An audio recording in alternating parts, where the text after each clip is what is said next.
अस्सलामुअलैकुम, मैं हूं फ़ाइज़ा मलिक और आप देख रहे हैं प्रोग्राम डायलॉग।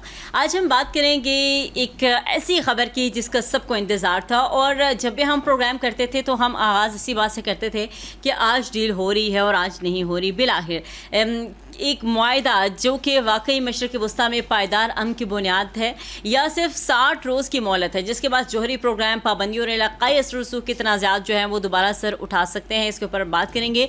और चूँकि हम आज बात करेंगे कि इस वक्त दुनिया जो है वो एक ऐसे सिफारती लम्हे का गवाह बन रही है जिसे कई मुबसरीन मशरक़ वस्ती की हालिया तारीख का अहम मोड़ करार दे रहे हैं। चूँकि हम देखते हैं कि इस मामले के ऊपर कई मुबसरीन ने अपने अपने मुख्तलिफ तजिए तबसरे जो हैं वो किए हैं, और इसके ऊपर बड़ी बड़ी किताबें भी लिखी जा चुकी हैं।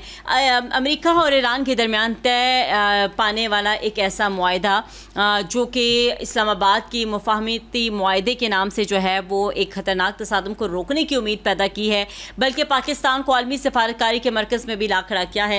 नाज़रीन, ये महज एक मुआहदा नहीं है बल्कि पाकिस्तान की सिफारती काविशों का एतराफ़ भी है। वज़ीर आज़म शहबाज शरीफ साहब ने सालिस के तौर पर इस अमल की क़यादत की, जबकि फील्ड मार्शल सैयद आसिम मुनीर साहब ने पसे पर्दा राबतों और एतमाद साजी के अमल में अहम किरदार अदा किया। पाकिस्तान ने न सिर्फ मुज़ाकरात के लिए माहौल फराहम किया बल्कि फ़रीक़ैन को एक मेज़ पर लाने में भी कलीदी किरदार अदा किया है। अब सवाल यह है कि क्या इस्लामाबाद में शुरू होने वाला ये एक सफारती सफ़र वाकई हित में पायदार अमन की बुनियाद बनेगा? क्या पाकिस्तान ने एक बार फिर ख़ुद को एक ज़िम्मेदार और मौसर आलमी सालिस के तौर पर मनवा लिया है? और क्या ये कामयाबी पाकिस्तान की खारजा पॉलिसी के लिए नए बाब का आगाज़ साबित होगा या नहीं? आज के प्रोग्राम में इन्हीं सवालात का जायज़ा लेंगे और जानने की कोशिश करेंगे कि इस तारीख़ी पेशरफ्त में पाकिस्तान का किरदार कितना अहम है, कितना मौसर और मुस्तक़बिल के लिए कितना फ़ैसला कुन साबित हो सकता है। और सिर्फ इतना ही नहीं, बल्कि अगर पाकिस्तान की बात करें तो पाकिस्तान की सियासत में भी अहम चीज़ें जो हैं वो हो रही हैं। 9 मई जलाओ घिराओ केस, उसकी अगर हम बात करें तो मियाँ महमूद रशीद, उमर सरफराज चीमा, डॉक्टर यास्मीन राशिद, एजाज चौधरी को 10-10 साल की मजीद जो सज़ा है वो सुना दी गई है। Vice chairman PTI Shah Mahmood Qureshi साहब के हवाले से बड़ी खबर आई है और उनको बरी कर दिया गया है। इंसदाद दहशतगर्दी अदालत ने 9 मई को मुगलपुरा में पुलिस की गाड़ियाँ चलाने के मुकदमे का जो महफूज फैसला है वो भी सुना दिया है। अदालत ने 20 में से 12 मुलजिमान को 10 साल की मजीद कैद भी सुना दी गई है। खैर, इसके ऊपर भी आज के प्रोग्राम में नज़र डालने की कोशिश करेंगे, लेकिन आज के प्रोग्राम का जो हमारा मौजू गुफ्तगू है वो यही है कि एक बड़ा मुआहदा, बड़ी डील और बड़ी पेशरफ, बड़ी डेवलपमेंट, और इसके ऊपर बात करेंगे। और क्योंकि इसमें बहुत सी अहम चीज़ें जो है वो हो रही हैं, और इसके ऊपर जो बात करने के लिए हमारे साथ मोअज़्ज़ज़ मेहमान मौजूद होंगे उनका तारुफ मैं करवाती चलूँ। कमोडोर रिटायर्ड सैयद वजीउल हसन साहब हमारे साथ मौजूद हैं, दिफाई तजियाकार हैं। बड़ा ज़बरदस्त इनका तजिया होता है, हक़ाइक़ पर मबनी और रिसर्च बेस्ड जो है वो गुफ्तगू करते हैं। डॉक्टर नाइला चौहान साहिबा, चूँकि आप इन्हें जानते हैं, साबिक़ सफ़ीर भी हैं, और इनका तजिया भी बड़ा ज़बरदस्त होता है। और इस जो आम डील है इसके हवाले से कई प्रोग्राम्स में ये हमारे साथ मौजूद थी, और इस उम्मीद के साथ मौजूद थी कि बहुत जल्द एक अहम मुआहदा जो है वो साइन हो जाएगा। डॉक्टर सज्जाद बुखारी साहब सीनियर तजियाकार हैं, सहाफ़ी हैं, और वो भी इस तमाम तर मामले के ऊपर हमारे साथ मुख्तलिफ प्रोग्राम से मौजूद थे और पॉजिटिविटी की तरफ ही लेके जाते थे और पॉजिटिव वाइब्स की तरफ ही निशानदेही करते थे। और आज वही पॉजिटिविटी हमने देखी कि पूरी दुनिया भी उसकी तरफ ही बात कर रही है, और पाकिस्तान का किरदार नो डाउट काबिल तारीफ़ है। डिस्कशन का आगाज़ करेंगे सैयद वजीउल हसन साहब आपसे। सर, आपको वेलकम कहेंगे प्रोग्राम में। सर, क्या कहेंगे, ये जो डेवलपमेंट है इसको कैसे देख रहे हैं? और जैसे अब हम देख रहे हैं कि एक तरफ तो एक अहम डेवलपमेंट हुई है, लेकिन इज़राइल जो कि अपनी हरकतों से बाज नहीं आ रहा, और जिस दिन क्योंकि ये डील जो है इसको होना था, प्रॉपर एक तकरीब जो है वो कंडक्ट करनी थी, उसी दिन उन्होंने अपना दोबारा से चेहरा दिखाया। खैर, उसके ऊपर अमेरिका की जानिब से भी सख्त स्टेटमेंट आए हैं। लेकिन सर, अगर हम तारीख की बात करें तो जब भी वाइट हाउस की जानिब से इज़राइल के मामले के ऊपर कोई भी स्टेटमेंट जारी होती है, कोई भी पॉलिसी बनाई जाती है, तो उन्हें बड़ी मुश्किलात का सामना करना पड़ता है, बड़ी स्ट्रगल्स जो हैं वो उन्हें करनी पड़ती हैं।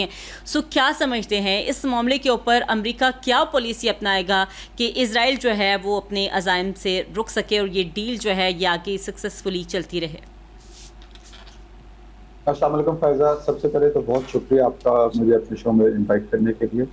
लेकिन ये तो बहुत अच्छी खबर बहुत अरसे बाद हमने सुनी कि बिल आखिर पीस डील जिस पे अप्रैल से पाकिस्तान पूरी कोशिशें कर रहा था वो बिल आखिर साइन हो गई। अच्छा, डील तो साइन हो गई, अल्हम्दुलिल्लाह रब्बिल आलमीन। लेकिन जो और डील के जो इफेक्ट्स आ रहे, इमीडिएट इफेक्ट्स आए, वो हमने देखा कि जो क्रूड ऑयल की प्राइसेस हैं वो नीचे चली गई और बड़ा यूफोरिया सा एक क्रिएट हो गया दुनिया में। पाकिस्तान का बड़ा अच्छा नाम रोशन हुआ और बहुत अच्छी बात हुई पाकिस्तान के बारे में और एक्नॉलेजमेंट हुई पाकिस्तान की। लेकिन इसके साथ साथ डील के साथ ही ये जो आपने जो जिक्र किया, इसराइल में लेबनान के ऊपर अटैक हुआ और उधर जो एक्सकर्जन हो गई, उसकी वजह से दोबारा से एक स्टॉपेज जो इस साइड के ऊपर हमने स्ट्रेट ऑफ हॉर्मज में देखा, ईरान का रिएक्शन देखा। और फिर जेडी वैंस और ये जो स्विट्जरलैंड में संडे के दिन उन्होंने कोई अपनी डिस्कशन जो स्टार्ट होनी थी या पहुंचना था, उसमें भी थोड़ा सा सॉर्ट ऑफ हर्डल आ गया। तो ये तो एक शुरू से ही हमारे जहन में था, जितने भी एनालिस्ट हैं, कि जब भी ये डील साइन होगी या डील की नेगोशिएशंस के दौरान भी ये कोई ना कोई इसमें रखना डाला जाएगा, बिकॉज बहुत सारे मुल्क जिनकी सोच और जिनकी नेशनल पॉलिसी का दारोमदार इस चीज पर है कि एक स्टेट ऑफ chaos क्रिएट रहे और एक स्टेट ऑफ chaos मेंटेन रहे दुनिया में, जिसके थ्रू वो अपना दरमियान में मकसद पूरा करते रहे, उनके लिए एक बहुत बड़ा धचका होगा ये डील। वन, सेकेंडली, इसमें जो हम एक ये भी बात देख रहे थे कि एक काफ़ी सोशल मीडिया पे ख़ास तौर पे ये काफ़ी चीज़ सर्कुलेट हुई कि काफ़ी सारे लोगों का ख्याल ये था कि स्विट्ज़रलैंड में जब उधर जाएंगे तो उधर कोई कंफ्यूजन क्रिएट करने का चांस है या इनके ऊपर कोई कातलाना हमला वगैरह हो सकता है किसी पार्टिसिपेंट के ऊपर। वो भी बड़ा एक इम्पोर्टेंट फैक्टर है ध्यान में रखने के लिए। और तीसरी चीज़ ये कि ये जिधर डील साइन हुई है, अच्छा वर्साई में, ये वर्साई जो है ये फ्रांस का एक शहर है और इसकी खसूसियत ये है कि जो वर्ल्ड वॉर वन की जो पीस डील साइन हुई थी 1919 में, वो भी इधर ही साइन हुई थी।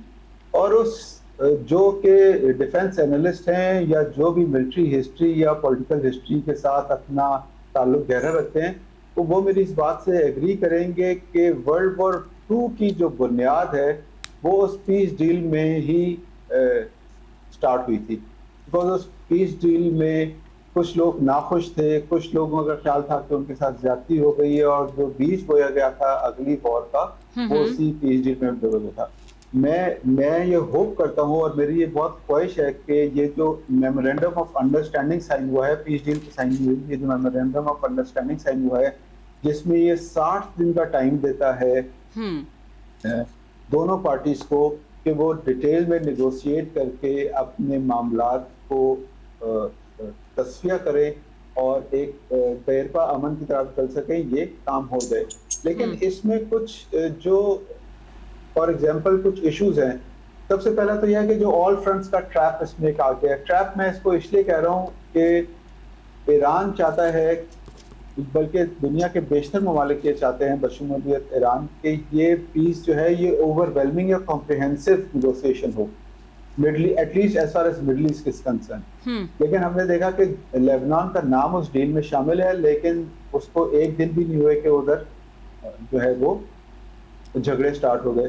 तो ये नॉन स्टार्टर बनने का इसमें चांस हो सकता है, बिकॉज ये अनस्टेबिलिटी जो है ये कंटिन्यू जो है वो एक सॉर्ट ऑफ वेल्व है इजराइल के पास कि जब वो चाहेगा इस मामले को प्रेशराइज करके रोक सकेगा और जब वो चाहेगा तो इस मामले को जो है वो फैला देगा स्मूथली जो है वो। हाँ जी, बिकॉज हमें ये समझने की जरूरत है कि Israel is going into election. जो बीवी बेंजामिन नेतन्याहू साहब की जो हुकूमत है वो इलेक्शन में जा रही है और जेडी वैंस जो यूएस के वाइस प्रेसिडेंट है उनकी तरफ से बड़ा एक सख्त बयान भी आया, स्पेशली जो बेंजामिन नेतन्याहू की जो कैबिनेट है उसके बारे में कि उनके वज़रा बहुत से अमेरिका के बारे में कुछ सख्त बात कर रहे थे। तो उन्होंने कहा कि ये ना भूलें कि पिछले काफी अरसे से जितने भी वेपन्स इजराइल को मिल रहे हैं वो अमेरिकी हाथों के बनाए हुए हैं और अमेरिकन टैक्स पेयर्स की मनी से हैं। तो उन्होंने उसको बड़ा क्लियरली एक तो वाज़ेह पैगाम किया, लेकिन साथ ही ये क्या है कि ये बात बेंजामिन नेतन्याहू साहब ने नहीं की। लेकिन एक पॉलिटिकल प्राइस है जो वो कंटिन्यूसली मेरा ख्याल है ये मामला चलते रहेंगे और बहुत मुश्किल होगा इस डील को आगे नर्चर आगे लेके चलना। ठीक, ये आखिरी बात मैं ये करूंगा कि ये डील ऐसे है कि हमने सहरा में एक पौधा लगा दिया और उस पौधे को नर्चर करने के लिए बहुत ज्यादा निगहबाश, बहुत ज्यादा ख्याल और बहुत ज्यादा दरगुजर करने की भी जरूरत होगी दोनों पार्टीज को। और मुझे ऐसे लगता है कि दोनों पार्टी जो हैं अब वो किसी दरगुजर करने वाले मोड में नहीं है। वो हम्म। किसी चीज को इग्नोर नहीं करेंगे, वो छोटी छोटी चीजों के ऊपर, बारीकियों के ऊपर नजर रख रहे हैं, ताकि जो जंग उन्होंने या जो उन्होंने अचीवमेंट हासिल कर ली हुई है मैदान जंग में, उसको वो इस नेगोशिएशन में लूज ना करें। मैं अभी इधर रुकता हूँ। Thank you. ठीक है। नाइला साहब, आपकी तरफ मैं आऊँगी, और क्या आप भी यही समझती इस बात से इतफाक़ करती हैं कि ये डील इस तरह है जिस तरह से सहरा में पौधा लगा दिया गया, जिस तरह से अभी कमोडोर साहब ने कहा, क्योंकि इसमें एक चीज़ है कि इस मुआहदे को इंश्योर करने के लिए या आगे इसको सक्सेसफुली जो है वो स्मूथली एक जो है वो कंटिन्यू रहे, हतमी मुआहदे की निगरानी और अमल दरामद के लिए मॉनिटरिंग मैकेनिज्म जो है वो कायम होगा, और जो बाद में इसे अक़वाम मुत्तहिदा की सतह पर कानूनी हैसियत देने की कोशिश करेगा। ये 14 पॉइंट को जो है वो इस तरह से उन्होंने इसमें इंक्लूड भी कर दिया है ऑलरेडी। फिर हम ये भी देख रहे हैं कि जिस तरह भी सर ने भी ये कहा कि जेडी वेंस ने बड़े सख्त अल्फाज का इस्तेमाल किया और जिस तरह से इसराइल को तंबी किया, तो आपको लगता है कि इन तमाम तर सूरत हाल में ये मुआहदा जो है वो स्मूथली चलता रहेगा, या जो हम सोच रहे हैं कि हम जो है वो अभी स्टार्ट हो गया और वो इस तरह से आगे होगा? देखिए, मैं तो बड़े मोहतात तरीके से अर्ज करूंगी कि ये कबल वक्त है इस मुआहदे के ऊपर कुछ भी कहना। अभी तो आप देखिए कि जनीवा जाने से पहले ही जो है वो इजराइल ने फिर से हमले शुरू कर दिए हुए हैं लेबनान में, और कत्ल गारत जो है वो जारी है। और ईरान ने ये एक कंडीशन बनाई थी कि ये इस तरह से ना हो, और अगर अमन चाहते हैं तो ये अब देखिए कि नहीं चाहता इजराइल अमन चाहना, नहीं चाहता। और अब आप देखिए कि कत्लो गारत तो अल्लाह का शुक्र है पाकिस्तान की सालसी से, हमारी मेहनत से सीज फायर हो गया, लेकिन ये 60 दिन के बाद जो है फिर क्या होगा? अगर 60 दिन इन्होंने रिस्पेक्ट किया इजराइल ने इसको, क्योंकि इजराइल ने तो साफ कह दिए कि वो इस मुआहदे के पाबंद नहीं है, तो जो उनका दिल चाहेगा करेंगे तो वही। तो इस वक्त जो है हालात बहुत गंभीर हैं, और मेरा ख्याल है कि कबल वक्त है कि हम इसके ऊपर कोई ऐसी हतमी राय दें। ठीक है। सजाद बुखारी साहब, आप क्या समझते हैं कि आपके ख्याल में क्या इजराइल जो है वो इस डील को डीरेल कर देगा, या अमेरिका जो है वो अब इतना पावरफुल हो चुका है या अपने अंदर उसके पास इतनी सलाहियत है कि वो इजराइल को जो है वो रोक सके, लगाम डाल सके? बहुत शुक्रिया फायजा आपका। नायला चौहान साहिबा ने बड़ा एक अहम नुक्ता उठाया है कि मेमोरेंडम ऑफ अंडरस्टैंडिंग को एक अकॉर्ड तक पहुंचने में, ये खत्मी मुआहदे तक पहुंचने से पहले हम कुछ नहीं कह सकते, क्योंकि एक मिसट्रस्ट है, एक ट्रस्ट डेफिसिट है between Israel and Iran and between US and Iran, क्योंकि ये इनका आज का खाता नहीं है। ये 52 हॉस्टेजेस से जो है ये मामला शुरू हुआ था। इस मुद्दे को जो है वो 50 साल जो है वो होने को हैं। तो इसमें ये कह देना कि इस्लामाबाद, क्योंकि ये जो है इस मुआहदे को हमें नाम देना चाहिए इस्लामाबाद मेमोरेंडम, ये मेमोरेंडम ऑफ अंडरस्टैंडिंग था, लेकिन इसको इस्लामाबाद अकॉर्ड बनना है, ये हमारी उम्मीद भी है। तो मैं चाहूंगा कि मैं 3 जो पहलू हैं उस पर रोशनी डालूंगा, 3 ममालिक के उस पर रोशनी डालूंगा। किसको क्या मिला? सबसे पहले शाह साहब ने बड़ी अभी आपकी गुफ्तगू में बड़ा एक अच्छा नुक्ता उन्होंने उठाया था। हमेशा एक बड़ी सुलझी हुई बात करते हैं, और जिस तरह नायला चौहान साहब, आपके पास तो क्रीम मौजूद है, मैं बहसियत तालिब इल्म इसमें जो है बस वो क्या कहूँ, मैं दोनों से गुजारिश करूंगा कि आपने बस वो सुन लेना है।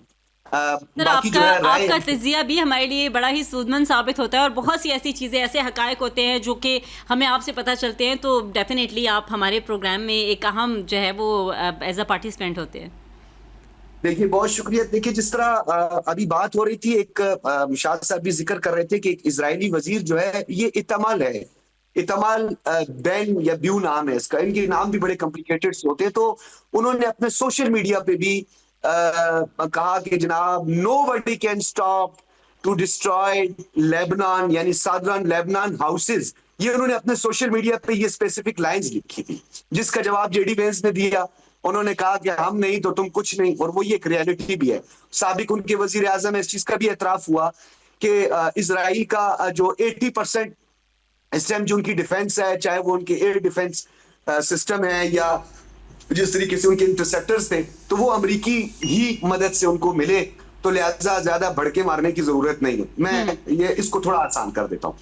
अब आप देखिए कि इसमें पाकिस्तान की कितनी स्मार्ट मूव थी, पाकिस्तान ने कितना जानदार, शानदार, तस्वीराती, माशी, ये तमाम पहलुओं पर और पैरेलल कई महाजों पे पाकिस्तान ने काम किया। बिल्कुल। जैसे माजी में पाकिस्तान ने एक तरफ सोशलिस्ट बैठे थे, एक तरफ कैपिटलिस्ट बैठे थे सर्द जान में, यानी पाकिस्तान ने चीन का साथ दिया और इवन के वो दूसरे ग्रुप में बैठा हुआ था, कैपिटलिस्ट ग्रुप था, फिर चीन के लिए पाकिस्तान ने किरदार अदा किया और एक साइलेंट डिप्लोमेसी की। आज पाकिस्तान वन चाइना पॉलिसी का मुतअद्दिद बार ऐलान कर चुका है, ये हमारी फॉरेन पॉलिसी है, वन चाइना। और अमेरिका वन चाइना के हवाले से जो कंट्रोवर्सीज है, अभी बीजिंग का जो विजिट था वो भी आपके सामने है जो डोनाल्ड ट्रंप ने किया, फिर ये जो मुद्दा उठाया गया इस हवाले से, वन चाइना के हवाले से, और फिर पाकिस्तान ने ऑलरेडी इंगेज था, पाकिस्तान गजब लिल हक ऑपरेशन कर रहा है, यहाँ पे प्रॉक्सीज का मुकाबला कर रहा है, यहाँ पर एक हाइब्रिड वार है उसका मुकाबला भी कर रहा है। और फिर आप देखेंगे रिसेंटली जो है आजाद कश्मीर का जो मामला, जिसमें भारतीय कुछ प्रॉक्सीज और भारत की मदाखलत भी मौजूद है, लेकिन पाकिस्तान इंटैक्ट रहा, पाकिस्तान ने अचीव किया, यानी पाकिस्तान ने माशी, इक्तिसादी, तस्वीराती तमाम इसका बेनिफिशियरी, अगर ये इस्लामाबाद मेमोरेंडम तक पहुंचते, अगर नहीं पहुंचता तब भी पाकिस्तान ने इसके माशी फायदे भी उठाए हैं, पाकिस्तान ने अपने आप को स्टेब्लिश करवाया है, रिकग्नाइज करवाया है पूरी दुनिया में, इस पूरे रीजन में एक मेजर स्टेक होल्डर के तौर पर। इजराइल को क्या नुकसान हुआ अगर तो ये सारी जो डेवलपमेंट हो रही है, जैसे आज इस्माइल बकाई ने जो है वो कह दिया वाज़ेह तौर पर कि हमने स्टेट ऑफ हॉर्मस बंद नहीं किया, लेकिन जो IRGC जो है उनकी जानिब से थोड़ा सा सख्त बयान भी आया कि हमने स्टेट ऑफ हॉर्मस को बंद कर दिया है। तो इसका मतलब ये हुआ कि इजराइल को ये सबसे बड़ा लॉस हुआ कि अगर अमेरिका और इजराइल आमने सामने आ जाते हैं, गो के ये है कलीमुल्लाह से सलीमुल्लाह ही है, नूरा कुश्ती है बैनुल अक़वामी, ईरान ने मुतादिद बार इनका जिक्र भी किया है। लेकिन सादरन लेबनान के मामले में अगर ये मसला आ जाता है, इजराइल को पहला नुकसान ये हुआ कि वो चाहता था यहाँ रिजीम चेंज हो, वो उसका पहला लॉस हुआ। दूसरा, वो चाहता था कि इब्राहिम अकॉर्ड पे ये दीगर ममालिक कंडीशनैलिटीज के साथ जो है इस ईरान एग्रीमेंट को या इस अकॉर्ड पर जो है साइन से पहले इसको कंडीशन के साथ इब्राहिम अकॉर्ड पे साइन करे, वो उसका ख्वाब शर्मिंदा ताबीर नहीं हुआ। यूरोप जो हमेशा दिफा करता रहा इजराइल का, इवन के पैलेस्टीनियंस जब वहां पे प्रोटेस्ट करते थे तो यही यूरोपियंस जो है उन पे दहशतगर्दी के मुकदमा दर्ज कर देते थे। लेकिन क्या हुआ कि दो ममालिक ने सख्त तरीन अल्फाज का इस्तेमाल किया और एक हद तक जो है वो इजराइल को पुश कर दिया पीछे कि आप मजीद जो है ज्यादा, वो नहीं कहते, हमारे यहाँ कहते ज्यादा फ्री होने की जरूरत नहीं है। तो ये अटक, और फिर तीसरा, उसको अगर ये लॉस हो जाता है अमेरिका का, अगर ये बैनुल अक़वामी नूरा कुश्ती या सलीमुल्लाह कलीमुल्लाह वाला मामला नहीं होता, तो इजराइल को हाथ धोना पड़ेगा उस पुष्टपनाही से जो कि अनकरीब जहां पे एक अवामी ओपिनियन बनता जा रहा है दो तहजीबों के दरमियान जिनमें कोई सिमिलैरिटीज नहीं है, यानी ज्यूज की और जो क्रिश्चियनिटी है इनके दरमियान तहजीब में कोई ऐसी सिमिलैरिटीज नहीं है, जबकि दीगर ममालिक जो इस वक्त अमेरिका के इस फैसले या इस पूरे सिस्टम का हिस्सा बने हुए हैं, ये तहजीब भी आपस में टकराई हुई है इस वक्त, लेकिन स्टेट्स के मफादात हैं, तो वहां पे इजराइल को एक और बड़ा जो है वो नुकसान होगा। फिर अमेरिका को जो इसका नुकसान हुआ है उस पर आते हैं, यानी आपकी US centre for strategic studies जो है उसने खुद एतराफ किया कि 45 से 55% अमेरिका के पास जो जखायर थे, जो अमेरिका के पास स्ट्राइक मिसाइल थे, जो अमेरिका के पास एयर डिफेंस सिस्टम थे और जो खास तौर पर जो इंटरसेप्टर्स थे, वो इस्तेमाल कर चुका है और अचीव नहीं किया अमेरिका ने। और मैं बड़ा हैरान इस बात पे हूं कि हम इस बात की तरफ क्यों नहीं आते कि ईरान ने शिराजा बिखेर के रख दिया है न्यू वर्ल्ड ऑर्डर का, जो एक्सपेंशन का डिजाइन है। और जो सबसे बड़ी इंपॉर्टेंट मैं यहाँ पे नुकता चाहूंगा, और मेरे दोनों जो मौजूद मेहमान हैं इंतहाई दोनों के तजर्बा है, एक दिफाई बैनुल अक़वामी उमूर और नायला चौहान साहिबा का जो एक सिफारती तजर्बा है। यहाँ पे सबसे बड़ा मसला ये हुआ है कि अब इजराइल का जो ख्वाब था, यानी जो इजराइल ने एक अरसा से अपना एक इकोनॉमिक प्रेशर और लॉबिंग की हुई है, जिस तरीके से इंस्टीट्यूशन को कैप्चर और मीडिया में उसकी इन्फ्लुएंस नजर आता है। उसने ये कोशिश किया कि दुनिया की तवज्जो इस तरफ ना आए कि पूरी दुनिया में दो रियासतें जो हैं ग्लोबल पीस के लिए खतरा है। पहला है इजराइल के एक्सपेंशन का डिजाइन, तोसी पसंदाना सोच, दूसरा मोदी का अखंड भारत। ये दोनों एक ऐसे लेकिन expansion वही के- बात है सजाद साहब, इनके हवाले से तो पूरी दुनिया जो है वो आगाह है जिस तरह से ये अपने अज़ाइम को सामने रखते हैं। और इस हवाले से अभी हमने देखा कि मोदी सरकार को जिस तरह से सदर ट्रंप ने खूनी और किलर भी कहा, लेकिन उसके ऊपर उन्होंने उसको मज़ाह में कन्वर्ट कर दिया। कमोडोर साहब, आपकी तरफ मैं आऊँगी और अब हम बात करते हैं कि क्योंकि ज़ाहिर है आप इस मुआहदे के हवाले से 60 डेज़ का टाइम है कि उसमें चीज़ें अगर स्मूथली चलती हैं तो फिर एक हतमी मुआहदा जो है वो तय पा जाएगा। सर, क्या समझते हैं कि क्या ये जो मुआहदा है, ये जो डील है, वाकई मशरक़ वस्ता के अंदर एक पायदार अमन की बुनियाद है? ये सिर्फ 60 दिन के वाले से जो बात हो रही है कि ये 60 दिन की मोहलत है जिसके बाद जोहरी प्रोग्राम, पाबंदियों और इलाकाई असर रसूख के तनाज़ात जो है वो शायद फिर से सर उठा लें। देखिए फायजा, जैसे कि डॉक्टर सजाद साहब कह रहे थे कि ये एक इसके पीछे बहुत हिस्टोरिकल बैगेज है। 79 से ये मामला जो है थे, इससे पहले ईरान की और अमेरिका की बहुत अच्छा रिलेशनशिप था और पिछले तकरीबन 47 ईयर या तकरीबन 50 साल से जो है वो ईरान जो है वो इंटरनेशनल पराया स्टेट। तो अगर और जो ईरानियन सिविलाइजेशन है, जो मेरी अंडरस्टैंडिंग है कि उनकी हिस्ट्री बहुत स्ट्रांग है। जो वेस्टर्न सिविलाइजेशन है वो हिस्ट्री से ज्यादा वो फोकस आज और कल की बात करते हैं, बिकॉज उनके लिए हिस्ट्री इतनी ज्यादा मायने नहीं रखती। इसलिए वो आज की बात अगर करेंगे और ईरान ने अगर पिछले भी तमाम चीजों की बात की तो ये थोड़ा सा मुश्किल हो जाएगा। वन सेकेंड बात जो ये है कि जो इजराइल फैक्टर है, बिकॉज मेरी अंडरस्टैंडिंग के मुताबिक जो यूएस एडमिनिस्ट्रेशन की दो पॉलिटिकल कॉन्स्टिट्यूएंसीज होती हैं, एक तो मेनलैंड अमेरिका इटसेल्फ और दूसरा इजराइल या फिर अमेरिका में मौजूद जो जायनिस्ट या इजराइल की जो लॉबीज होती।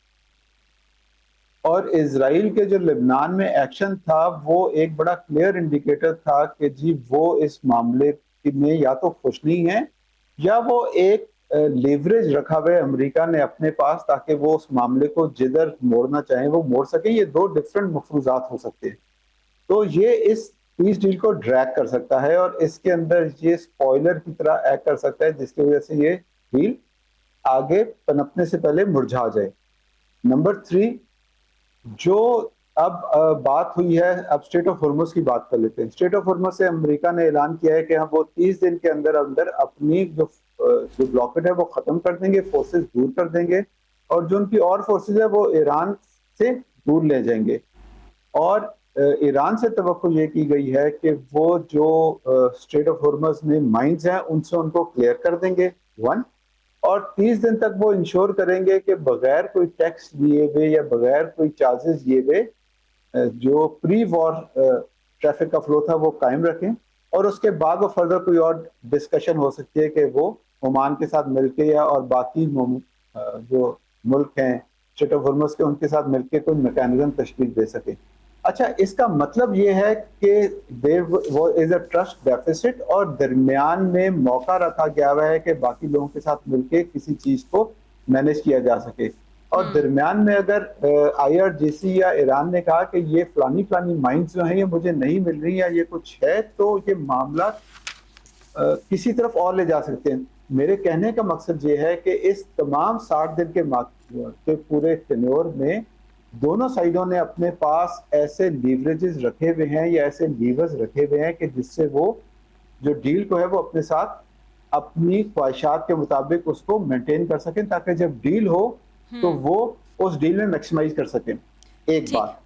अच्छा, दूसरी बात अगर लेके चलें, ये जो deal memorandum of understanding sign हुआ है, ये यूएस एडमिनिस्ट्रेशन को एक बड़ा अच्छा मौका फराहम करता है कि जो उनकी 250वीं जो यौम आज़ादी है 4 जुलाई को, उसके ऊपर वो ये बड़ा अनाउंस कर सकते हैं कि उन्होंने ईरान के साथ को एक सबक सिखाया, जिसमें ईरान का उन्होंने जो न्यूक्लियर की उसकी एस्पिरेशन थी उसको ख़त्म किया और ईरान को उन्होंने इजराइल का साथ देके ईरान के पास जो रिजीम थी उसमें जो हार्ड लाइनर्स थे उनको कम करके उनको नेगोशिएशन टेबल पे लेकर आए। अच्छा ये थोड़ा सा तो चल जाएगा, लेकिन आगे जो टाइम है, जो उनका इलेक्शन आ रहा है 4 नवंबर को और 27 अक्टूबर को जो इज़राइल का इलेक्शन है, उसमें मैं अभी भी ये समझता हूँ, although I do agree with doctor Naila and doctor Sajjad जो उन्होंने फरमाया कि it is too early to say, लेकिन जो शवाहिद हैं और जो मुझे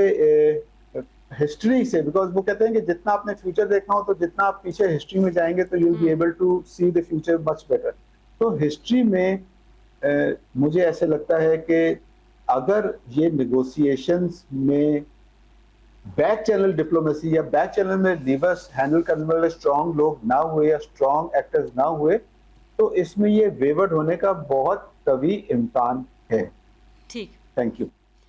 नायला साहब आपकी तरफ मैं आऊँगी और अब हम कुछ बात कर लेते हैं कि डेफिनेटली तहफ़्फ़ुज़ात तो बहुत ज़्यादा हैं, लेकिन जो एलामिया जारी हुआ है उन पॉइंट्स को अगर हम देखें तो अगर उसके ऊपर आप रोशनी डालें कि सबसे पहला पॉइंट के तमाम महाज़ों पर फ़ौजी कार्रवाइयों का खात्मा जो है वो यकीनी बनाया जाएगा बाशमूल लबनान, और वो तो हम देख रहे हैं कि वो किसी तौर पर भी उसको जो है उसका खात्मा नहीं किया गया बल्कि उसको मज़ीद एक्सटेंड ही किया जा रहा है। फिर दोनों ममालिक एक दूसरे की खुद मुख्तारी का एहतराम करेंगे और एक दूसरे के जो ज़ाती मामलात हैं उनके अंदर मुदाखलत नहीं करेंगे। तो ये हम इसको कैसे कंसीडर करें कि एक दूसरे के जो ज़ाती और अंदरूनी मामलात हैं उनके अंदर जो है वो किसी किस्म की मुदाखलत नहीं की जाएगी। और फिर वही बात कि 60 रोज़ा जो मुज़ाकराती अमल है वो शुरू होगा ताकि हतमी मुआहदा जो है वो तय किया जाए। ये तो एक बात है कि वो 60 रोज़ के अंदर, फिर उसके बाद आपनाए हुर्मुज़ को तिजारती जहाज़ों के लिए खोला जाएगा। और अब ये खबरें आ रही हैं दोबारा से कि ईरान की जानिब से ये कहा गया है कि दोबारा से आपनाए हुर्मुज़ को बंद कर दिया जाए। गैर मुसद्दिक़ा खबरें, अभी इसके ऊपर किसी किस्म का ये नहीं हम कह सकते कि इंश्योर हो गया कि बंद हो गया। फिर अमेरिका ईरानी बंदरगाहों पर बहरी नाकाबंदी जो है वो मरहलावार ख़त्म करेगा और ईरान महफूज बहरी गुजरगाहों की ज़मानत भी देगा। सो क्या समझती हैं कि ये कैसे पॉसिबिलिटी बनेगी और आपको इस हवाले से आपकी अपनी पर्सनल क्या राय है? बहुत शुक्रिया जी, ये बहुत लंबा सवाल है आपका और आसान नहीं है इसका जवाब देना। जहाँ तक तो आपने जिक्र किया कि जो शिकें हैं उसमें सबसे पहले है कि जंग बंदी हो तमाम इन इलाकों में। तो आप देखिए कि लेबनान में तो और तेजी आ गई है इजराइल की एक्टिविटीज की, और ईरान ने जानबूझ के कुछ तो इलाकों के नाम लिए हैं पर उसने पूरे खित्ते की बात इसलिए की कि वो फलस्तीन को भी बीच में लाना चाहता है, जो इजराइल नहीं करेगा, कभी नहीं करेगा। तो यहाँ पे तो मुझे कोई उम्मीद नहीं लगती कि कोई बेहतरी आएगी। दूसरी बात आपने जो की कि ये अपनाए हुर्मुज़ जो है उसके ऊपर आप देखिए कि इकोनॉमिक जो है बेनिफिट सबका था अगर ये खुला रहता। तो ये जंग से पहले तो खुला था, जंग के बाद ये बंद हुआ, पर इसमें ईरान का ये फायदा हुआ कि ईरान के now make it legal claims on it, जो पहले उसने नहीं किया था अब वो कर रहा है। और इसमें वो ओमान के साथ भी मिलके काम कर रहा है। रही बात इजराइल की, जैसे आपके माशाल्लाह इतने काबिल पैनलिस्ट हैं, डॉक्टर बुखारी हैं, और अभी आपने जो बातें सुनी, ये इतनी आसानी से हल नहीं होगा। जैसे पहले बताया गया कि इजराइल में भी नेतन्याहू की इलेक्शंस आ रही हैं अक्टूबर में, तो नेतन्याहू के लिए ये ना सिर्फ एक सियासी उसकी करियर का इख्तिताम हो सकता है बल्कि उसकी ज़िंदगी का भी इख्तिताम हो सकता है, क्योंकि वहाँ पे उसके खिलाफ बहुत ज़्यादा अब जो है वो एहतजाज हो रहा है उसके अपने मतलब इजराइल के अंदर। तो मसाइल जो है नेतन्याहू के लिए भी गंभीर हो चुके हुए हैं, उसके लिए भी अब ये एग्जिस्टेंशियल थ्रेट हो गया हुआ है। अंदरूनी मामलात में अगर आप बात करते हैं तो वो तो आए रिजीम चेंज के लिए थे जिसमें वो नाकाम हो गए, तो अब उनको ये मानना पड़ेगा कि अंदरूनी मामलात में वो मुदाखलत करके कुछ हासिल हसूल उनको नहीं होने वाला, तो ये शिक उनके भी हक पे जाती है। ठीक, लेकिन इस वक्त जो है the situation is very fluid, इसके ऊपर कोई भी हद की राय देना इस वक्त बिल्कुल जो है वो इनअप्रोप्रिएट होगा, क्योंकि हालात बड़ी तेजी से बदल रहे हैं। बिल्कुल।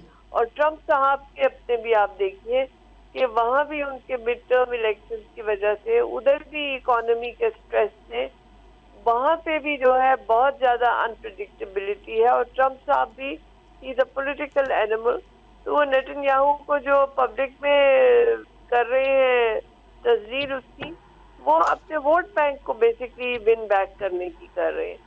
वरना तो आप देखिए कि जेरेड कुशनर तो एपेक के फॉर्मर प्रेसिडेंट का बेटा है, तो इजरायली लॉबी तो उनके अपने घर में है, बिल्कुल। उससे वो कैसे निजात डालेंगे?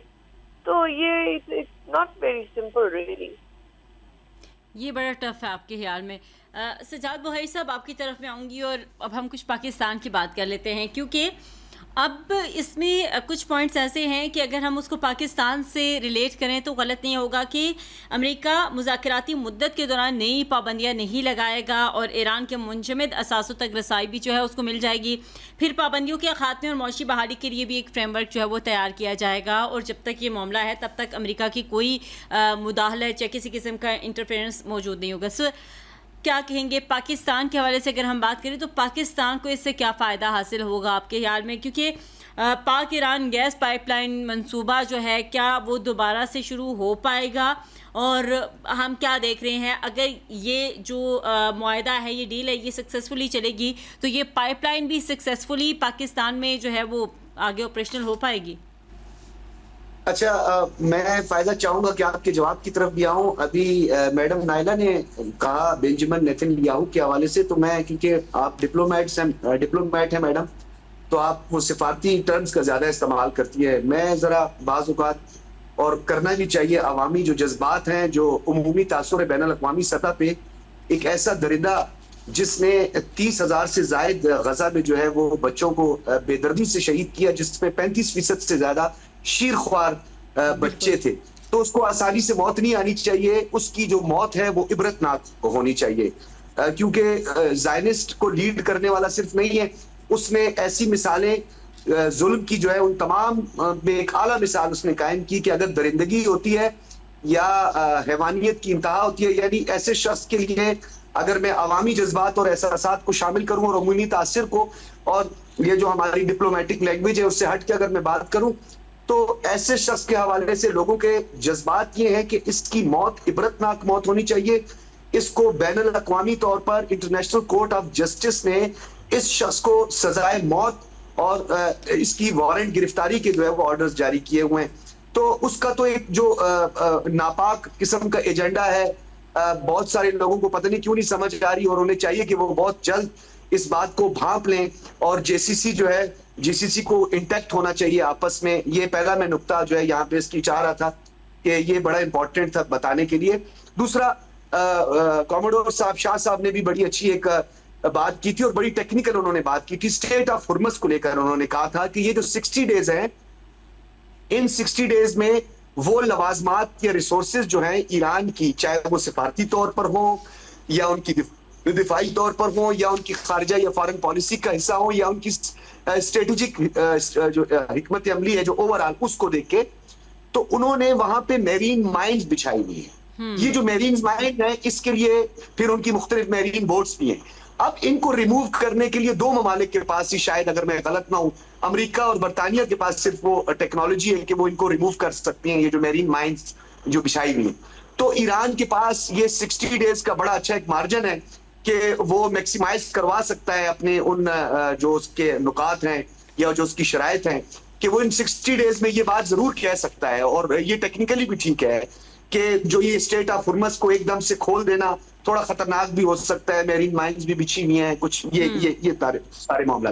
पाकिस्तान के हवाले से जो आपने पीछे पूछा मुझसे, उसको मैं कोशिश करूंगा कुजे में बंद करने के लिए, जितना बहसीत तालिब इल्म मैं समझता हूँ। पाकिस्तान का अगेन कहता हूँ कि इंतहाई शानदार स्मार्ट मूव, एक विजनरी अटेम्प्ट और एक विजनरी लीडरशिप का अमली मुजाहरा करते हुए, यानी आप सोचे इतने महाजों पर दुश्मन भी, दोस्त में, मिडिल ईस्ट को हमने रिस्ट्रेंट कर कहते रहे, उन्होंने रिस्ट्रेंट का मुजाहरा किया। ईरान को जो कुछ कहते रहे, फिर हमारे फील्ड मार्शल वहां पे गए, इवन अमेरिका को जो है बैकफुट पर हम लेकर गए। अमेरिका जो है बड़ी इस तहजीब का खात्मा चाहता था, और पाकिस्तान ने सिफारती तौर पर इतनी कामयाबियां हासिल की हैं, जिसमें सबसे बड़ा उसको ये फायदा होगा कि उसको अपने जो नेबर कंट्रीज हैं वहां पर उन्होंने अपना लोहा मनवाया पाकिस्तान ने, और नेबर कंट्रीज और कुछ ममालिक के साथ, ऐसे ममालिक के साथ जहां पाकिस्तान को लॉबिंग करनी पड़ती थी, आज वो पाकिस्तान की लॉबिंग कर रही है। आपने ब्रिटिश पार्लियामेंट में देखा क्या हुआ, आपने यूरोप में देखा क्या हुआ। साबिक अतालवी वजीर आजम ने कहा कि पाकिस्तान को ग्लोबल पीस का अवार्ड मिलना चाहिए, बिल्कुल, यानी आप अमन के अवार्ड देने चाहिए। फिर आपके नेटो ममालिक अलहदा हो गए अमेरिका से, लेकिन पाकिस्तान ने तमाम महाजों पे सब अपने जो स्टेक होल्डर्स हैं उनके साथ सिफारती ताल्लुकात भी बहाल रखे। सऊदी अरब पर होने वाले हमले, मिडिल ईस्ट पर होने वाले हमलों की हमारे फॉरेन ऑफिस ने भी मजम्मत की, ऑफिशियली भी हमने मजम्मत की, लेकिन ईरान को भी हमने आपस में, क्योंकि ईरान ने भी रिस्ट्रेन किया तभी वो आज तक सस्टेन भी कर रहे हैं। तो मैं समझता हूं कि पाकिस्तान ने एक बहुत बड़ा कारनामा सर अंजाम दिया है। ये बहुत गैर मामूली है, इसको आम बात या कोई ये पॉलिटिकल इसके पीछे ऑब्जेक्टिव नहीं होना चाहिए।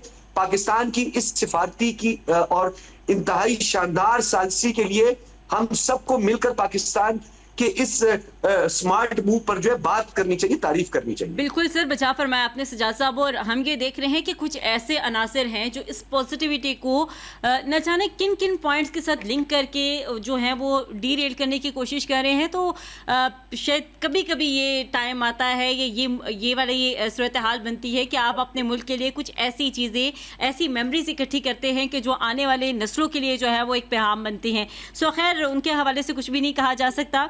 और अभी जो है वो ये अपडेट्स भी है कि इस्लामाबाद मुफाहमती यादाश्त के तहत अमेरिका और ईरान में जो तकनीकी सतह के मुज़ाकरात हैं वो कल जो है वो स्विट्ज़रलैंड में होंगे संडे वाले रोज़। और क्योंकि जो आज होने थे उस हवाले से तो वो मनसूख हो चुके हैं, लेकिन इस हवाले से वज़ीर आज़म शहबाज शरीफ साहब जो हैं वो वतन से रवाना हो चुके हैं और कल इंशाअल्लाह हम यहाँ पे फायजा मैं सॉरी यहाँ पे आपको, क्योंकि सवाल भी इंतहाई आम सवाल था जो ईरान जो पाकिस्तान की गैस पाइपलाइन के हवाले से था। तो देखिए ये मंसूबा इससे पहले भी ईरान से 100 मेगावाट बिजली गवादर को मिल रही थी। गुड्स टू गुड्स का हमारा एक पहले ऑलरेडी एग्रीमेंट हो चुका था।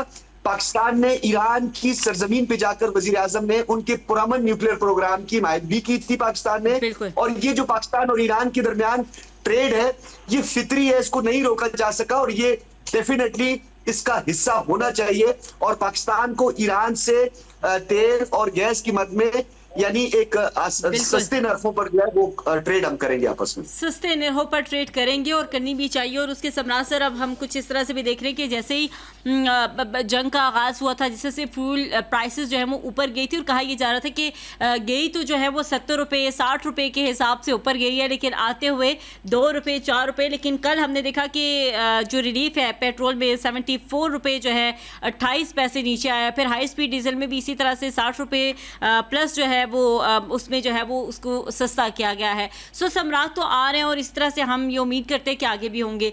कमोडोर साहब, आपसे मैं ये जानना चाहूँगी, ये जो कहा यह जा रहा है कि पाकिस्तान को इससे क्या फ़वाइद हासिल होंगे, क्योंकि हम वही बात कर रहे हैं कि कुछ ऐसे अनासर हैं जो नेगेटिविटी की तरफ ज़्यादा जो है वो इशारा करते हैं और आवाम को गुमराह करने की कोशिश भी करते हैं कि पाकिस्तान को इससे कोई भी फ़ायदा हासिल नहीं होगा और बस ऐसा पाकिस्तान ने जो है वो सारी की सारी एनर्जी वहाँ पर लगा दी, अपने मुल्क में कुछ भी नहीं कर रहे और ना यहाँ पर अंदरूनी हालात बेहतर हैं। लेकिन सर ये जो कहा यह जा रहा है कि ईरान गैस पाइपलाइन मंसूबा शायद अब ये कभी स्टार्ट ही नहीं होगा, तो सर आप इस हवाले से क्या कहते हैं कि ये कितना इम्पोर्टेंट है और किस रफ्तार से ये आगे चलेगा? फिर इसको पाकिस्तान को सबसे बड़ा फायदा ये है कि हमारे जो बॉर्डर के ऊपर एक जंग चल रही थी वो जंग ख़त्म कराने में या उसकी एग्रीमेंट के अब इस जंग को ख़त्म होना चाहिए, उसमें पाकिस्तान ने बड़ा एक कलीदी किरदार अदा किया। ये बहुत बड़ा फायदा है। पाकिस्तान की रेपुटेशनल जो सक्सेस है वो बहुत बड़ी है। मैं इसमें ये बात कहना चाहूँगा कि पाकिस्तान की एक इनबिल्ट क्वालिटी है, हम अपने आप को थोड़ा सा बहुत क्रिटिकल नज़र से देखते हैं, लेकिन पाकिस्तान की एक इनबिल्ट क्वालिटी है कि Pakistan is surrounded by thousand of years old civilisation. हमारे जो है वो वेस्ट के ऊपर जो है वो पर्शियन सिविलाइजेशन है 4-5 हज़ार साल पुरानी है, चाइनीज सिविलाइजेशन है 4-5 हज़ार साल पुरानी है, इंडियन सिविलाइजेशन है वो अगेन 4-5 हज़ार साल पुरानी है। उसके दरमियान में पाकिस्तान एक रिलेटिवली यंग नेशन और उसके अंदर इन तमाम सिविलाइजेशन से डील करने की एक इनबिल्ट क्वालिटी है, उनसे नेगोशिएट करने की एक इनबिल्ट क्वालिटी है। और उसी के समरात हमें यह है कि हमने ये और किसी मुल्क में नहीं बल्कि पाकिस्तान में, जैसे डॉक्टर सजाद कह रहे थे कि गल्फ को डील किया, गल्फ कंट्रीज को जो हमारे दोस्त ममालिक हैं उनको ये कन्विंस किया और उनको परसुएट किया कि ये जंग को फैलाएं नहीं। ईरान को टेबल पे लेकर आए, अमेरिका को टेबल पे लेकर आए, और इसमें अब ये देखें कि इन दोनों के बहुत अपोजिंग पॉइंट ऑफ व्यू थे ईरान और अमेरिका के अमेरिका कह रहा था कि वो ब्लॉकेट करेगा और वो मेंटेन कर देगा, चोक कर देगा ईरानियन पोर्ट्स और ईरानियन इकोनॉमी को। ईरान का ख्याल ये था कि वो इमीडिएट सैंक्शन रिलीव हो, लेकिन 60 दिन का दरमियान में जो एक पीरियड पाकिस्तान की तरफ से या इस पीस नेगोशिएशन में जो सामने आया, ये बहुत एक तकनीकी बात है जिसकी वजह से आज होप पैदा हो गई है कि ये मामला हल हो जाएंगे। अमेरिका कह रहा था कि वो फिजिकल रिमूव हो तमाम जो एनरिच यूरेनियम है ईरान का ख्याल ये था कि नहीं, ये उसकी नेशनल सॉवरेनिटी का हिस्सा है और वो इधर ही मौजूद रहेगा।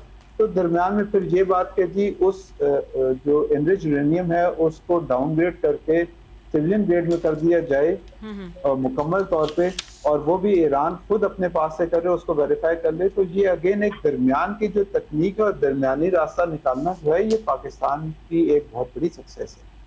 अच्छा, अब इसके बाद जो ईरान की तरफ जो फंड्स अनफ्रीज होंगे, जो इस एमओयू के मुताबिक कि जी वो फेज वाइज जो है वो तकरीबन $24 बिलियन के जो फ्रोजन एसेट्स हैं ईरान के, वो जो हैं वो अनफ्रीज होंगे।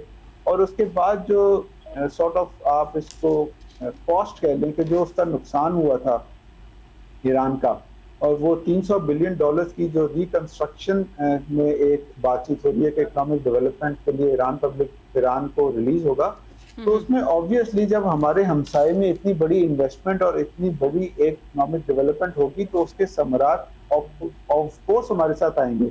और उस समरात के अंदर मेरा ख्याल ये है कि ईरान पाकिस्तान पाइपलाइन और ये सारी चीजें, ये एक छोटा सा कंपोनेंट होगा उस तमाम मामलात में कि अगर ईरान जो है वो जो करंट इंटरनेशनल सिस्टम है उसके अंदर वो वापस आ जाए विदाउट एनी, अगर उसके ऊपर कोई सैंक्शन ना लगी हुई हो, तो ये तमाम चीजें ऑटोमेटिकली उसके अंदर एडजस्ट हो जाएंगी।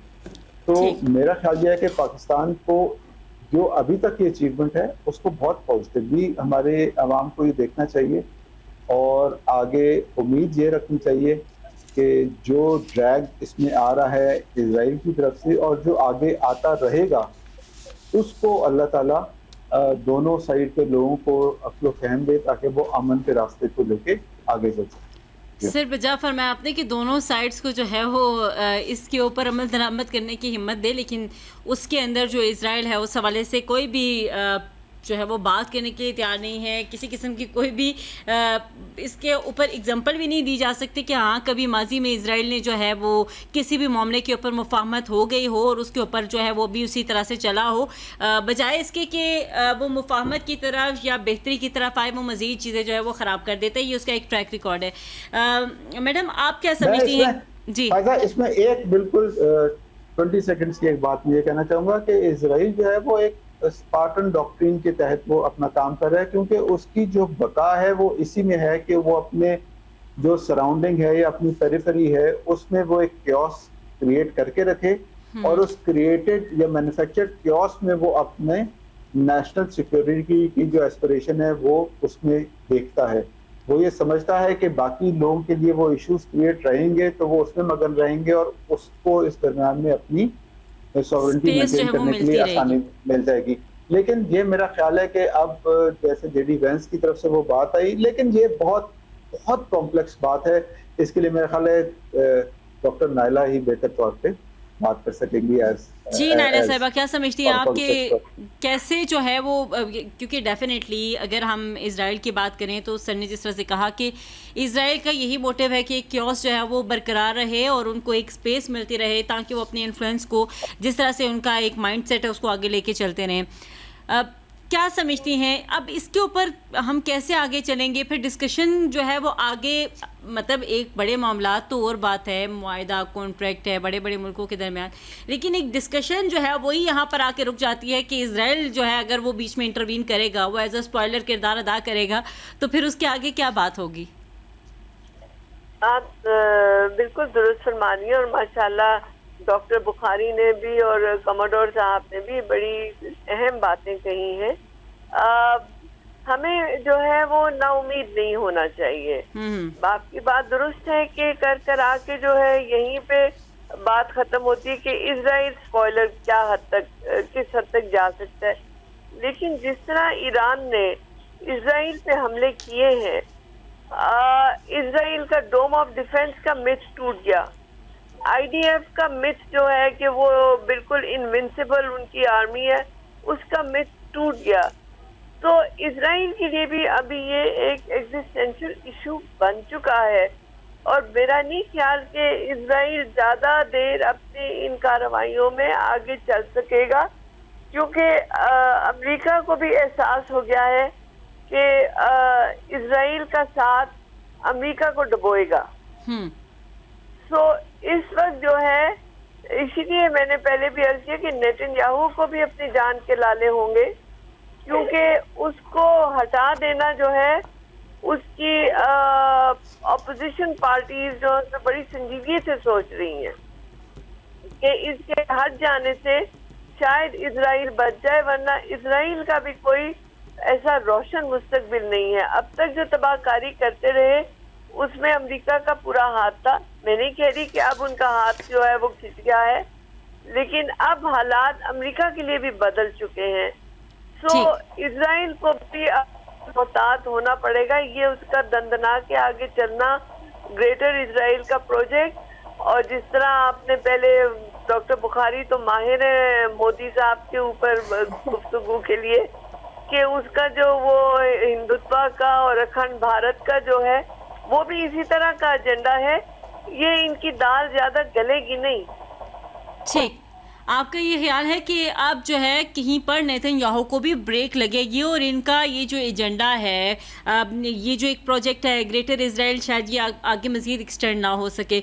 सजाद साहब आपकी तरफ आऊँगी, और ज़ाहिर है वही बात नाइला साहिबा की कि आपको भारत के हवाले से, क्योंकि आपकी जो ग्रिप है, तो मैं ये जानना चाहूँगी, जब इजराइल की हम बात करते हैं तो उसके साथ भारत की बात ना हो, नेतन्याहू के साथ मोदी की बात ना हो, तो फिर बात अधूरी रह जाती है।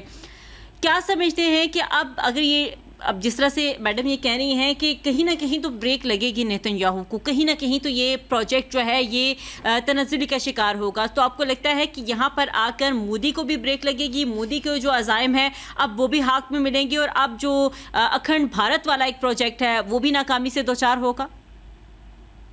देखिए, मुझे थोड़ी सी फायदा शरारत सूझी है। मैडम ने एक बात की, उन्होंने कहा कि इनकी दाल नहीं गली, तो मैं दाल से मुझे ये याद आ गया, मैडम भी सुन रही हैं, कमोडोर साहब भी सुन रहे हैं, वो जो अमरीकी जो इंडियन फौजी हैं, खास तौर पर जो इलीगल ऑक्यूपेशन में बड़े बढ़ चढ़ कर आगे हिस्सा ले रहे हैं, तो अक्सर आपने देखो सोशल मीडिया पे दाल की तस्वीर भेजते हैं। मैडम, दाल इनकी गल जाती है, लेकिन वो इतनी कोई दाल गल जाती है कि उस दाल को ढूंढने के लिए इनको पूरा पूरा हाथ जो है वो अंदर करके दाल ढूंढनी पड़ती है। तो कहते हैं जी हमें गोश्त तो ये खिलाते ही नहीं है, जो हमारी जो बीजेपी सरकार है या हमारी सरकार जो हमें गोश्त नहीं खिलाती, दाल बहुत, तो दाल इनकी बहुत गल जाती है, लेकिन इतनी गल जाती है कि पानी उसमें ज्यादा होता है, दाल कम होती है। खैर, वो जो इसमें जो एक्सपेंशन वाला, कि देखिए इजराइल बदतरीन नाकामी का इजराइल ने सामना किया है, बदतरीन नाकामी का। यानी जिस तरह शाह साहब अभी फरमा रहे थे कि ये उसका सर्वाइवल है कि उसने आसपास के जो ममालिक हैं वहां पे अपना हेजमनी जो है बरकरार रखनी है,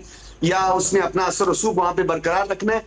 तो शाह साहब अपनी औकात से जब बंदा बाहर आता है ना, तो फिर उसकी ये हालत बनती है। यानी अभी जो सादरन लेबनान है, वो उसको अपने ग्रेटर इजराइल में बड़ा एक इंपॉर्टेंट एरिया, स्ट्रेटेजिक तस्वीराती तौर पर समझता है। वो कहता है कि जी हम उसको छोड़ने के लिए, उनका जो डिफेंस मिनिस्टर है उसने भी काम छोड़ने के लिए तैयार नहीं है।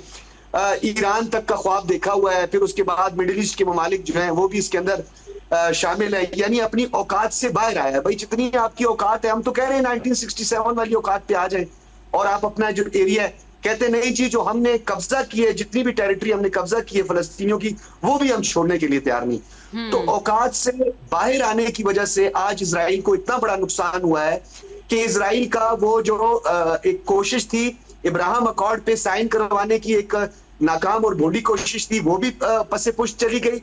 फिर गजा बोर्ड ऑफ पीस के हवाले से बड़े काम डेवलपमेंट होनी थी और उसका बेनिफिशियरी एक हद तक इजराइल बनने जा रहा था, वो भी जो है सर्फ खाने का शिकार हो गई और इजराइल एक्सपोज हो गया हिंदुस्तान की तरह। और ये बदकिस्मती ये है कि फादरलैंड जो है वो भी एक्सपोज हो गई और मदरलैंड, ठीक कहा था मोदी ने, ये फादर और मदरलैंड ही है, मसला ही इनका ये है, क्योंकि वो भी तोसी पसंदाना सोच रखते हैं, ये भी तोसी पसंदाना सोच रखते हैं, यानी दूसरे की टेरिटरी पे कब्जा कर लेना, सबको अपना बना लेना।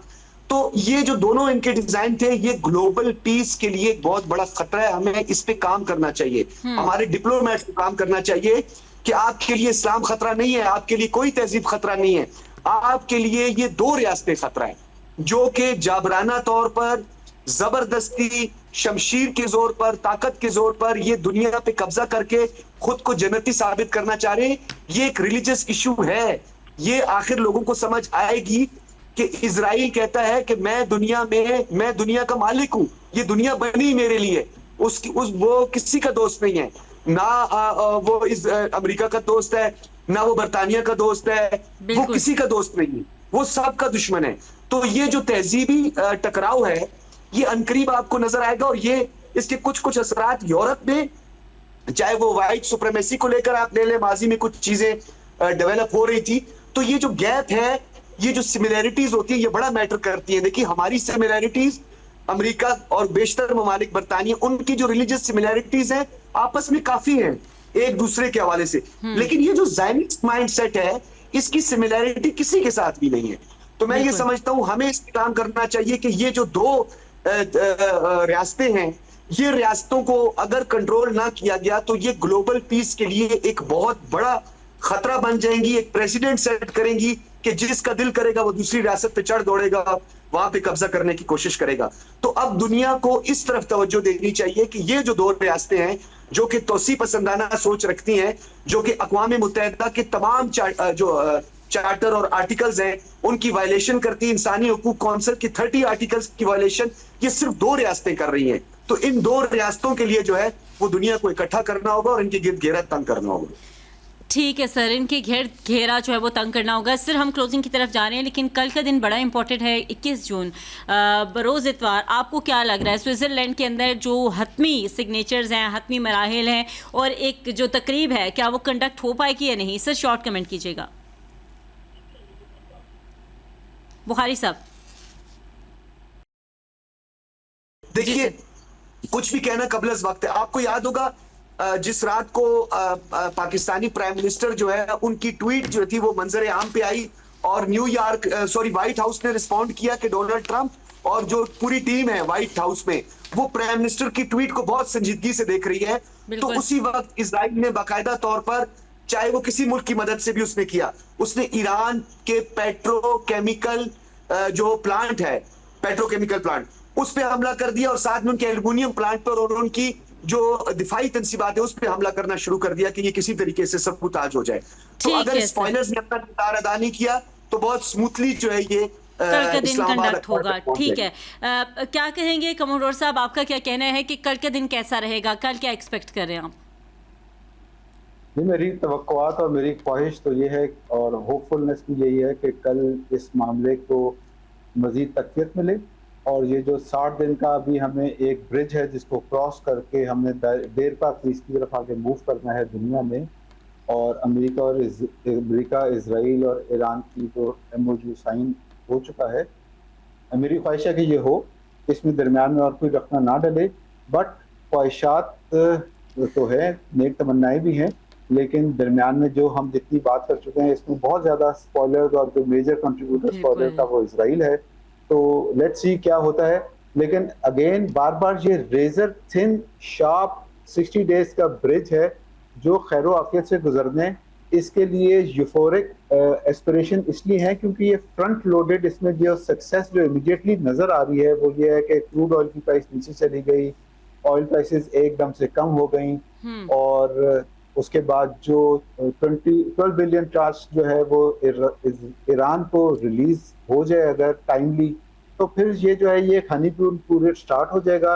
और उस हनीमून पीरियड के अंदर अगर हमने जो मीडियम टर्म में फ्रिक्शन आ सकती हैं, जो अगर उस मीडियम टर्म फ्रिक्शन में जो कि समवेयर में I foresee between end of July and August, वो अगर ओवरकम हो गए तो फिर अल्लाह ताला जरूर एक बहुत अच्छे हमारे लिए दुनिया में देखता हूँ। ठीक है सर, बहुत शुक्रिया, आप हमारे साथ मौजूद थे। डॉक्टर सज्जाद बुहारी साहब, डॉक्टर नायला साहिबा और कमोडोर सैयद वजीउल हसन साहब आप हमारे साथ मौजूद थे। और नाज़रीन, देखना यह है कि कल के दिन क्या इंपॉर्टेंट डेवलपमेंट होती है। लेकिन ये मुआहिदा एक दफ़ा फिर पाकिस्तान के सफारती काविशों का एतराफ़ है। वज़ीर आज़म शहबाज शरीफ और फील्ड मार्शल आसिम मुनीर साहब ने जो किरदार अदा किया, डेफिनेटली सुनहरे हरूफ में इसको याद रखा जाएगा। इसी के साथ दीजिए इजाज़त, अल्लाह ने के बाद।